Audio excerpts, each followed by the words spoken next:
guys কি অবস্থা ব্যাবাক্যের কেমন আছেন হগলডি মোরা আছি মগো জালকারি মাউন্ট এভারেস্টের চূড়াই যেটা এই কুপার্কে অবস্থিত চললে নামনে গুলো মোরা উঠতে যাবো এখন দেন জিনিসখান দেন জায়গাটা কি সুন্দর মাউন্ট এভারেস্টের চূড়াই এর নাম বেশি এই পরিণাম যে জঙ্গল এটার মধ্যে এই দেখেন ওই কানার দিয়া ওটা শুরু করবেন ওইটা আড্ডে আইতে আইতে আইতে আইতে এইখানে আইবেন আবার পর এনজে উঠবেন উঠিয়া ভিডিও মাথা শুরু করবেন আপনারা যদি চান তাই আপনারা এইখানে বইও গল্প করতে পারেন যদি এর চাইতেও সিকিউর কোনো প্লেস চান তো সামনে আসবেন এই জায়গাটা আর একটু হাইডে আছে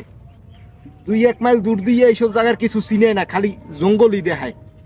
হ্যাঁ এই যেমন টসকা গাছগুলো আছে এই এর যে কি গ্রান আর হাই ফাই 2-1টা লাল পোক আছে দেখবেন গার্লফ্রেন্ড লই এনে বইবেন ঠান্ডা মাথায় কেউ দেখবে না আর সামনে আরো সিকিউর প্লেস আছে এই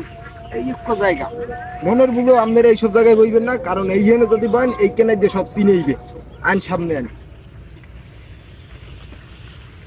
এই যে জায়গাটা দেখতে আছেন আমি যে জায়গাটায় আছি এইটারে কওয়া হয় জালকারির মধ্যে বিশ্ববিখ্যাত সাহিত্য সংগৃহীত এরপর জানি কি ধূসর কাব্যের কবিতার কোনায় কানায় পড়িয়া থাকা কলমের কালির খোঁচার মতো কালা কিসকিসা জায়গা যেটা দেখলেই মন চায় যে এখানে আইয়ে 2-3 মিনিট বইয়া আগে আন সামনে আরো এই যে দেখতে আছেন আমি যেখানে আছি এখানে যদি আই আপনারা বন বইয়েই দেখাই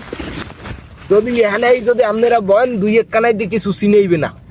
এর লেগে আপনারা এখানে বইতে পারেন এখানে কিন্তু রোদ্দুরও পড়ে না বৃষ্টি এলেও মনে হয় যে গাছের পাতাগুলো বৃষ্টি ঠেয়াইয়ে রাখতে পারবে সামনে আগুই